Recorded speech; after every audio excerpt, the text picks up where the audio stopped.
السلام علیکم ورحمۃ اللہ تعالی وبرکاتہ۔ وعلیکم السلام ورحمۃ اللہ تعالی وبرکاتہ۔ الحمد للہ العلی الاکبر والصلاة والسلام علی سید البشر شفیع الامم فی یوم المحشر وعلی آلہ واصحابہ السروج الغرر، اما بعد فقد قال اللہ تعالی فی القرآن المجید والفرقان الحمید رجال لا تلہیہم تجارۃ ولا بیع عن ذکر اللہ، صدق اللہ العظیم وصدق رسولہ النبی الامین المطہر الکریم ونحن علی ذلک لمن الشاہدین والشاکرین والحمد للہ رب العالمین۔ انتہائی ادب و احترام اور عقیدت و محبت کے ساتھ عرض و معروض سے پیشتر ہم سب مل کر اپنے آقا و مولا حضور پر نور شفیع یوم النشور سرور دو جہاں مالک کون و مقام سید عرب و عجم شاہ امم صلی اللہ علیہ وسلم کی مقدس بارگاہ میں درود و سلام کا ہدیہ پیش کریں۔ پڑھیے بآواز بلند اللہم صلی علی سیدنا و شفیعنا و حبیبنا و مولانا محمد معدن الجود والکرم و آلہ و اصحابہ و بارک وسلم صلاۃ و سلام دائما ابدا علیک یا رسول اللہ صلی اللہ تعالی علیہ وسلم۔ عزیزان گرامی وقار،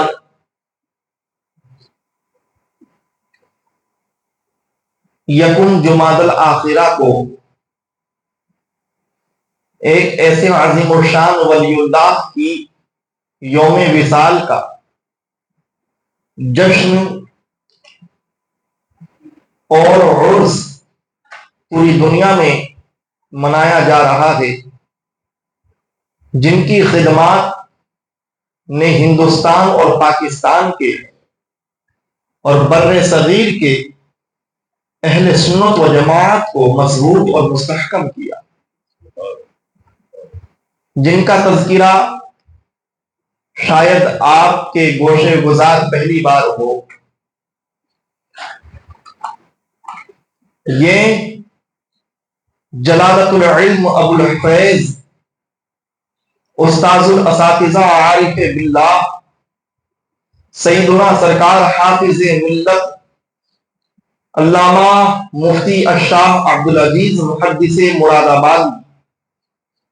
بانی الجامعۃ الاشرفیہ مبارک پور رضی اللہ تعالی عنہ ہیں۔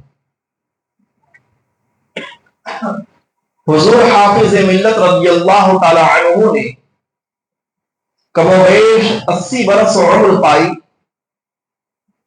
اور آپ نے اس زمانے میں جبکہ اہل سنت و جماعت کو نہ اچھے مبلغین میسر تھے، نہ اچھے علماء اور فقہا، نہ شاندار خطبہ میسر تھے، نہ اچھے مرید و مرشدین، اس زمانے میں حضور حافظ ملت رضی اللہ تعالی عنہ نے دین کی ایسی عظیم الشان خدمات کی کہ ہندوستان کے کونے کونے پر آپ کا علمی اور روحانی فیضان برستا چلا گیا۔ آج الجامعۃ الاشرفیہ مبارک پور سے پڑھے لکھے وہ علماء جو اپنے نام کے ساتھ لفظ مصباحی لگاتے ہیں، یہ اسی بارگاہ حافظ ملت رضی اللہ عنہ کی طرف منسوب، اور انہی کے لگائے ہوئے شجر الجامعۃ الاشرفیہ کے خوبصورت پھل کی شکل میں پوری دنیا کے اندر علمی اور روحانی حلاوت و مٹھاس کی لہریں پھیلا رہے ہیں۔ حضور حافظ ملت رضی اللہ تعالی عنہ 1896 عیسوی میں پیدا ہوئے۔ جب آپ کی ولادت ہوئی تو والد محترم نے آپ کا نام عبدالعزیز رکھا، اور فرمایا کہ ہندوستان میں دہلی کی سرزمین پر ایک بہت عظیم الشان محدث علامہ شاہ عبدالعزیز محدث دہلوی گزرے ہیں، میرے بیٹے کو ان کی برکت ملے، اس لیے ان کے نام سے ان کا نام رکھتا ہوں، عبدالعزیز نام دیتا ہوں۔ والد محترم نے نیک نیتی کے ساتھ عبدالعزیز نام تجویز فرمایا، اور عبدالعزیز کو واقعی رب تعالیٰ نے محدث مراد آبادی کا خطاب بخشا۔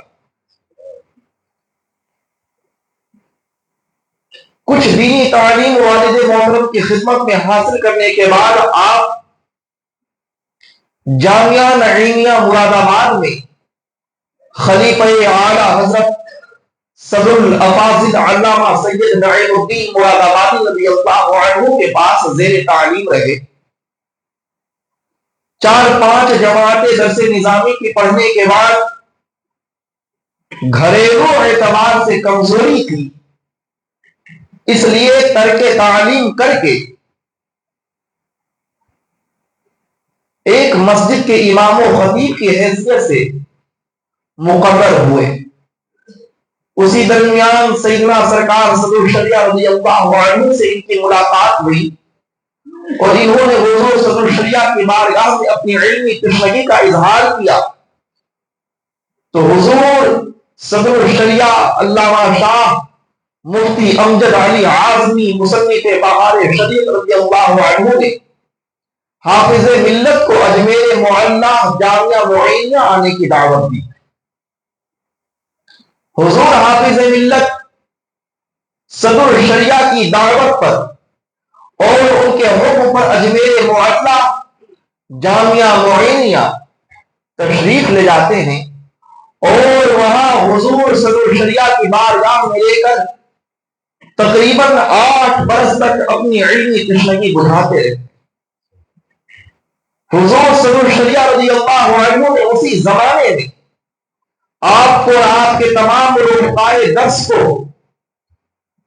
اعلیٰ حضرت علی حسین اشرفی میاں علی رحمۃ و رضوان سے بیعت کروا دیا۔ حضور حافظ ملت، حضور مجاہد ملت، حضور امین شریعت اول، حضور محدث اعظم پاکستان، حضور امام النحو، امام الصرف، یہ سب اس زمانے کے ایسے جید علماء ہیں جو ایک ہی جگہ اجمیر معلیٰ میں حضور حافظ ملت کے درسی ساتھی ہونے کی حیثیت سے پڑھ رہے تھے۔ اجمیر کی دھرتی پر 10 برس کم و بیش آپ حضور صدر الشریعہ کی بارگاہ میں رہ کر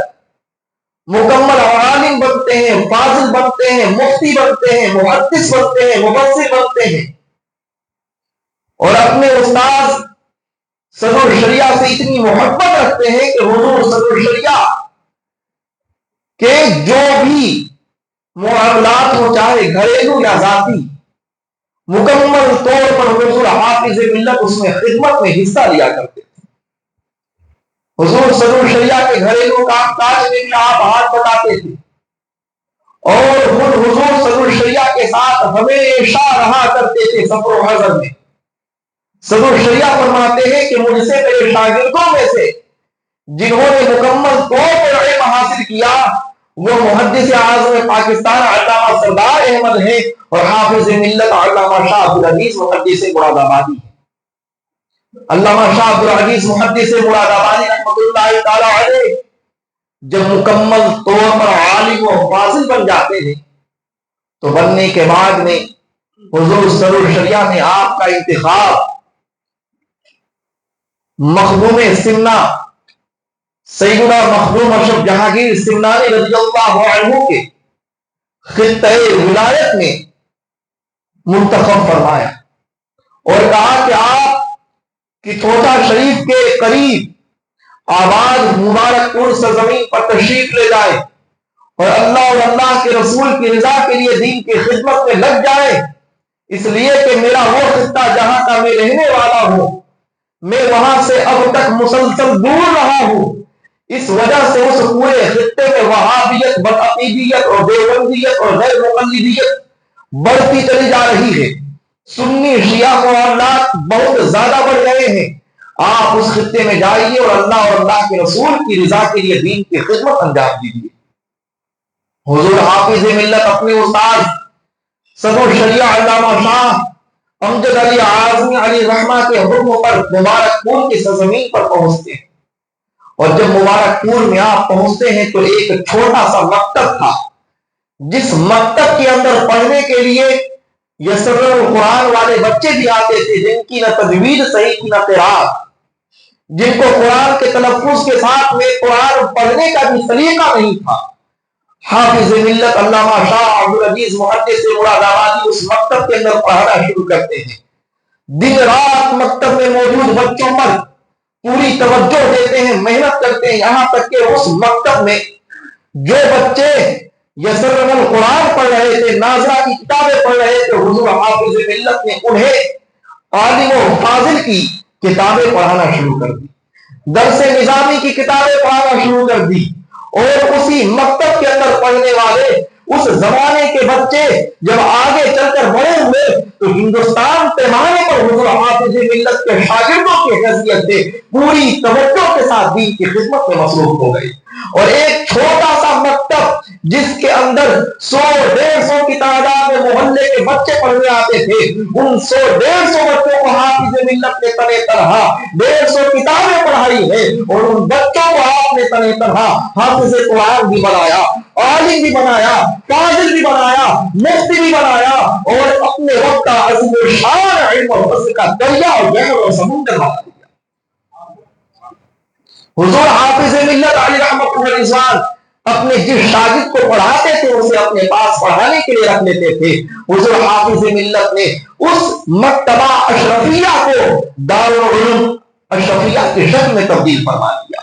اور وہی دارالعلوم اشرفیہ ہے جہاں پر پڑھنے والے بحر العلوم مفتی عبد المنان اعظمی ہیں، اسی دارالعلوم اشرفیہ میں پڑھنے والے شارح بخاری مفتی شریف الحق امجدی ہیں، اسی دارالعلوم اشرفیہ میں پڑھنے والے مبلغ اعظم علامہ ارشد القادری بانی دعوت اسلامی ہے، اسی مدرسے میں پڑھنے والے شیخ الاسلام والمسلمین علامہ سید محمد مدنی میاں اشرفی جیلانی کی کوشش دعوت برکاتہ عالیہ ہے، اسی دارالعلوم اشرفیہ میں پڑھنے والے غزالی زمان غازی ملت علامہ سید ہاشمی میاں کی کوشش جیلانی دعوت برکاتہ عالیہ ہے، اور اسی ادارے میں پڑھنے والے محدث کبیر علامہ ضیاء المصطفیٰ قادری ہے، اسی ادارے میں پڑھنے والے خیر الانبیاء علامہ محمد احمد مصباحی ہے، اور اسی ادارے میں پڑھنے والے مبلغ اسلام علامہ عبد المبین اعظمی ہے، اسی ادارے کے اندر پڑھنے والے امین شریعت علامہ مفتی عبد المنان کلیمی ہے۔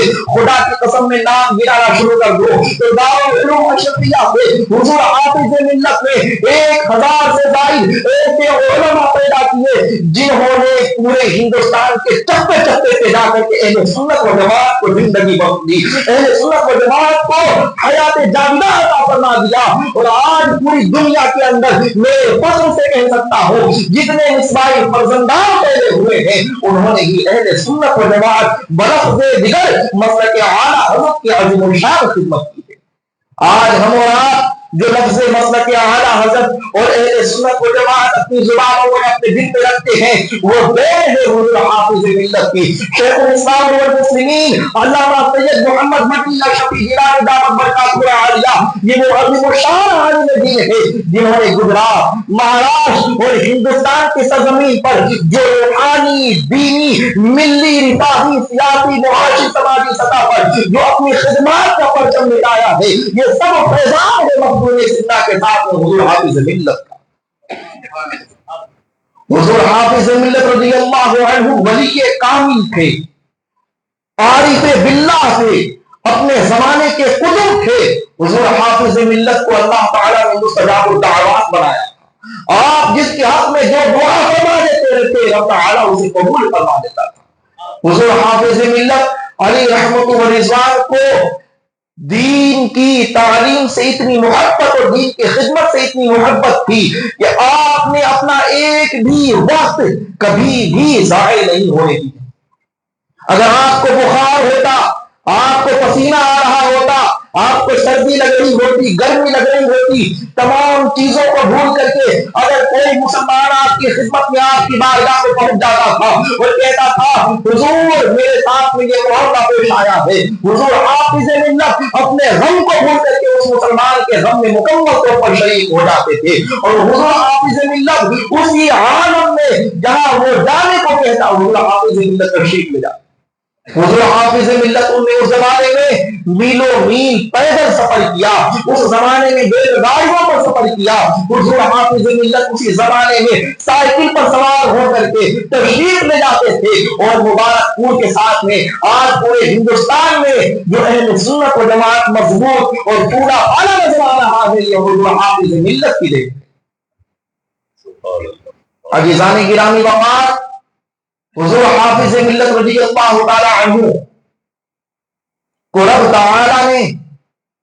ایک ایسا عظیم الشان ولی کامل بنایا تھا کہ حضور اعلیٰ حضرت علی حسین اشرفی اللہ علیہ رحمۃ اللہ رضوان اپنے تمام مریدین اور شاگردوں میں جس ناز اور فخر کے ساتھ حافظ ملت سے پیش آتے تھے وہ اپنی جگہ ایک عظیم مثال ہے۔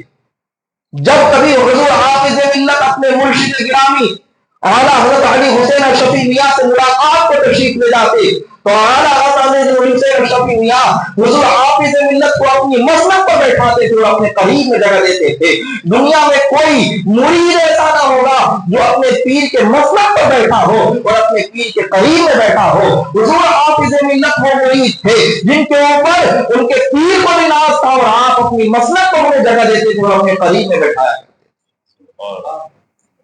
حضور حافظ ملت علیہ رحمۃ اللہ رضوان جب مبارک پور تشریف لے گئے تو وہابی دیوبندی اس قدر پھیلتے چلے جا رہے تھے کہ بھولے بھالے سنی عوام ان کی طہارت، ان کی پاکیزگی اور ان کے ظاہری کر و فر کو دیکھ کر کے عقائد سے انجان ہو کر ان کے قریب چلے جاتے۔ حضور حافظ ملت نے جب تقریر کرنا شروع کیا تو آپ سے ایک مرتبہ ایک دیوبندی مولوی نے مناظرے کا چیلنج دے دیا کہ اگر آپ صحیح ہیں تو مجھ سے مناظرہ کیجیے۔ حضور حافظ ملت نے کہا ٹھیک ہے تم سے مناظرہ میں کروں گا، لیکن مناظرہ مبارک پور کے بیچ بازار میں ہوگا، اور اگر تم جیت گئے تو مبارک پور کی سرزمین پر کبھی بھی زندگی میں اہل سنت و جماعت کا جلسہ نہیں ہوگا، اور اگر میں پتہ حجاب ہو جاتا ہوں تو تم کبھی بھی دیوبندی یا تبلیغی جماعت کا جلسہ مبارک پور کے بیچ شہر میں نہیں کرا سکتے ہو۔ دیوبندیوں نے آپ کا یہ مناظرہ قبول کر لیا۔ مبارک پور کے بیچ میدان کے اندر ایک طرف اہل سنت و جماعت کا اسٹیج لگتا ہے، دوسری طرف دیوبندیوں کا اسٹیج لگتا ہے۔ حضور حافظ ملت تنہا اس اسٹیج پر موجود ہے اور سامنے 10-12 دیوبندی بڑے بڑے مولوی موجود ہیں۔ حافظ ملت تنہا ان لوگوں کا جواب دیا کرتے تھے، ان کو ڈنڈا شکن جواب عطا فرماتے تھے، یہاں تک کہ مبارک پور کے لوگوں کو سمجھ میں آ گیا کہ حافظ ملت حق پر ہے۔ دیوبندی وہابی بدعقیدہ اور تمام گمراہ فرقے اللہ اور اللہ کے رسول کی توہین کرنے والے ہیں، گستاخی کرنے والے ہیں، ان کی زبان پر ایمان ہے، ان کے دل میں ایمان نہیں ہے۔ اسی وقت تمام لوگوں نے سر کی آنکھوں سے یہ دیکھا کہ حافظ ملت حق پر ہے اور باقی تمام باطل پر ہے۔ اسی زمانے میں یہ فیصلہ ہوا اور اس زمانے کے اندر اس مقدمہ کو لکھ دیا گیا کہ مبارک پور کے بیچ شہر میں کبھی بھی اگر جلسہ ہوگا مسلمانوں کا تو انہیں کا ہوگا جو مسلک اعلیٰ حضرت اہل سنت و جماعت کے عالم بنتا ہے۔ آج مبارک پور کے بیچ شہر میں کوئی باطل فرقہ اپنا جلسہ نہیں کرا سکتا۔